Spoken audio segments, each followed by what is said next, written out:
dia, pessoal! Estamos aqui na nossa primeira semana do mês de abril, mais uma aula de ciências comigo, a professora Évila. Então, durante essa semana nós estaremos estudando a semana 2 do PET. Prestem bem atenção, nós não estamos atrasados, ok? É pelo seguinte, esse PET, ele será para acompanhar todo o primeiro bimestre, junto com atividades complementares. Então, para termos um maior aprendizado, eu irei intercalar uma semana no PET, uma semana de atividade complementar. Prestem atenção, porque tem muita gente se confundindo aí, ok?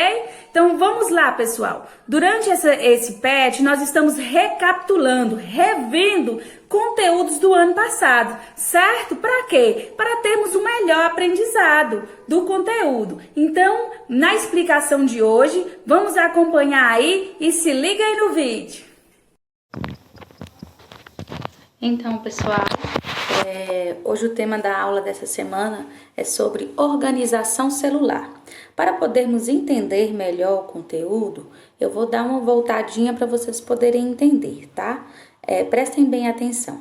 Todos os seres vivos, eles são formados por células, né? A planta, os animais, né? Constituído de célula é uma das classificações que se usa, né? Para encaixar os seres vivos nos reinos. Por isso que os vírus, eles não se encaixam em nenhum dos reinos, e até também por isso que alguns cientistas não consideram vírus como seres vivos, porque eles não são formados de células. Eles possuem ciclo de vida, eles possuem material genético, mas eles não possuem células. Certo?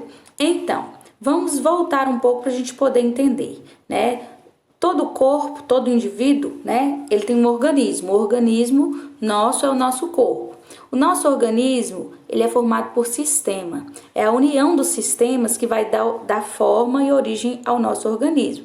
Nós temos dentro do nosso organismo sistema cardiovascular, sistema digestório, sistema respiratório, sistema urinário, reprodutor, imunológico, entendeu? Então, vários sistemas que, integrando entre si, dão origem ao organismo.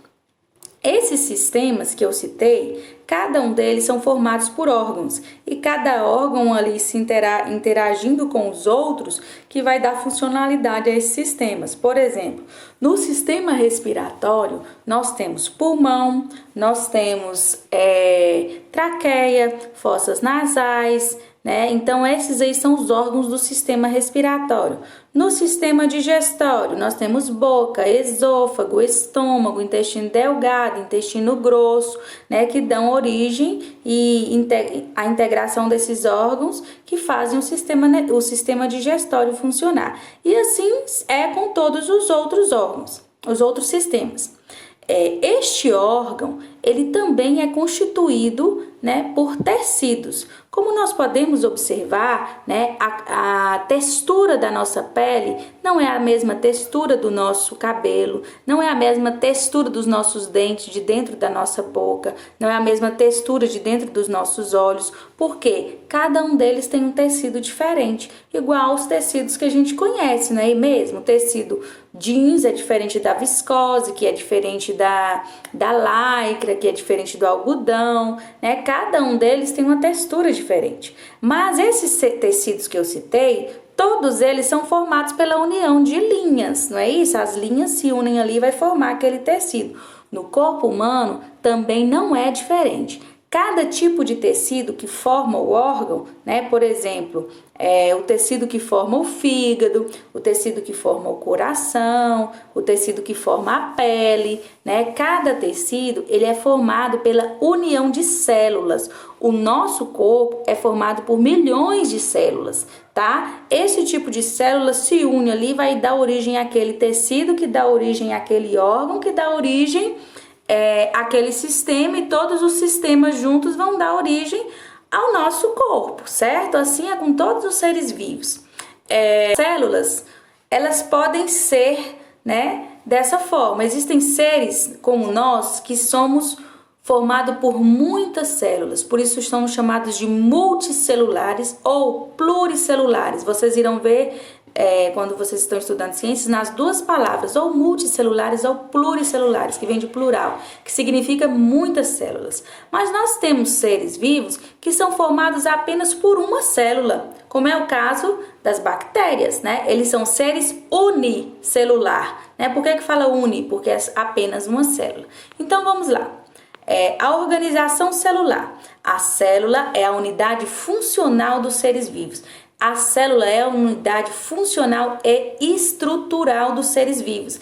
É ela que vai fazer é a partir do funcionamento da célula que vai fazer o órgão funcionar, o sistema funcionar e todo o corpo funcionar, certo?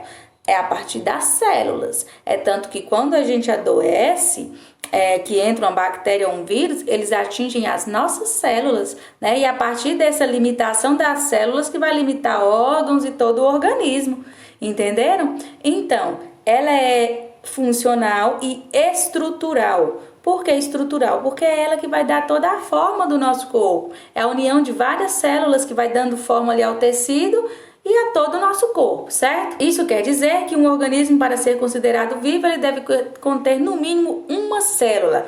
Unicelulares são seres que possuem apenas uma célula. Exemplo, bactérias, né? Fungos, como nós estamos vendo aí, existem fungos unicelulares, né? Protozoários, nós temos protozoários, né? As algas unicelulares, né? E os seres pluricelulares ou multicelulares, são seres vivos que possuem várias células, como por exemplo os animais, os fungos que não são microscópicos, né, que são macroscópicos, como orelha de pau, cogumelo, né, o mofo, são fungos macroscópicos. Nós não necessitamos de microscópio para ver, porque a união das várias células deles permitem, né, que enxerguemos. As algas microscópicas e as plantas, né, também são exemplos de seres multicelulares. As células também, gente, elas existem dois tipos, né? São células procariontes e células eucariontes. O que são células procariontes e eucariontes?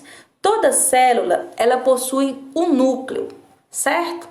Primeiro, é formada por vários órgãos. Dentro da célula mesmo, ela sendo microscópica, dentro dela ela tem vários órgãos. Porém, a gente não chama dentro essas partes das células de órgãos, porque como ela é pequenininha, o nome também vai ser no diminutivo, que é organelas, que significa órgãozinhos. Então, ela é formada por várias organelas. E cada organela dentro da célula tem uma função, certo?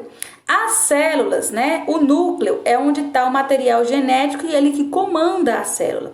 Então, nós temos ali uma casca que envolve esse núcleo, né? Que a palavra carioteca significa casca. Então, essa membrana nuclear, né? Que é essa carioteca que envolve o núcleo, ela é chamada de carioteca. Então, tem células que possuem essa carioteca e tem células cuja não tem tantas funções dentro dela que não possuem essa carioteca.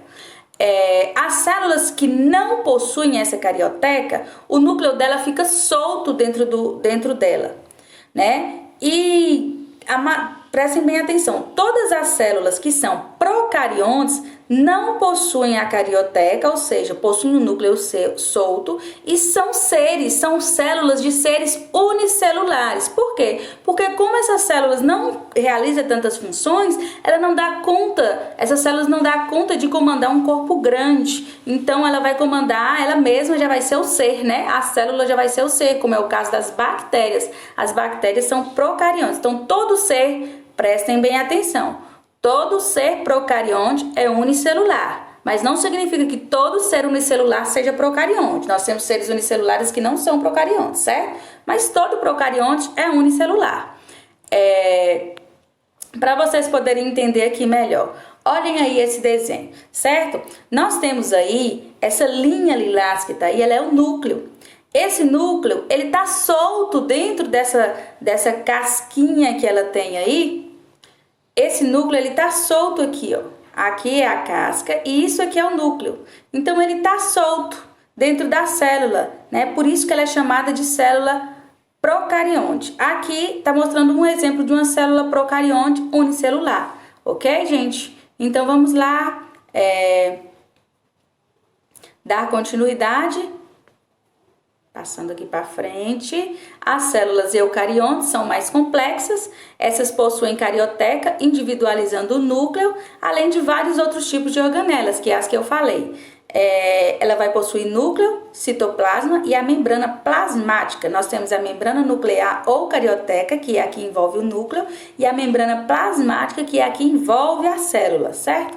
Então, nós temos como exemplo aqui, ó, olhem aqui esse núcleo dessa célula, né? Ele não é sólido, ele está redondinho desse jeito porque ele tem uma casca que segura ele, entendeu? Então, aí dentro desse núcleo tá todo o material genético, como vocês podem ver, vários outros órgãos aí, as mitocôndrias, ribossomos, lisossomos, complexo golgiense. Então, assim, são todas os órgãos que tem dentro de uma célula eucarionte. Então, essas células aí é um exemplo de uma célula animal, que é a nossa célula também, certo? Então, este tipo de célula é as células que nós temos, né? Por isso que ela é chamada de célula eucarionte, porque ela possui essa carioteca que envolve o núcleo. Na célula vegetal, ela ainda tem, além da membrana plasmática, ela ainda tem parede celular, tá? Ela tem mais uma estrutura a mais do que a célula animal, que é a nossa.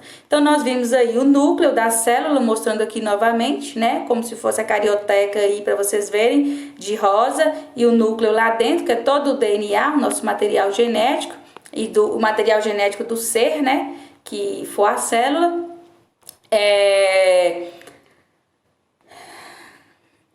Os componentes dos núcleos que aqui aparecem, que ela não vem agora, que a gente só está recapitulando, não tem necessidade de estar explicando para vocês. Lembrando que essa célula eucarionte, ela também vai possuir um citoplasma, ele é um material gelatinoso, tá? Esse material que fica dentro da membrana plasmática, onde as organelas estão soltas nele. Então, ele serve ali para, como ele é uma gelatina, quando você joga algumas coisas na gelatina, ela não fica ali fixa, né, firme. Então, essa também é uma função, além de outras funções, né, que ele tem, que é proporcionar o ambiente adequado para reações químicas, acumular substâncias necessárias para o organismo, promover a troca de substâncias nas células e possibilitar o movimento das células, mostrando aqui mais uma vez uma célula, né, e suas estruturas.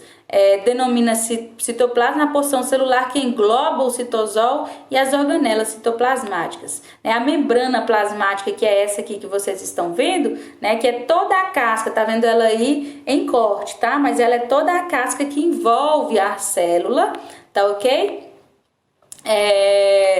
A função dela é controlar o que entra e sai do interior da célula, os nutrientes que você come, a água, né? Inclusive, é através dela que entra também os agentes causadores de doenças, né? E assim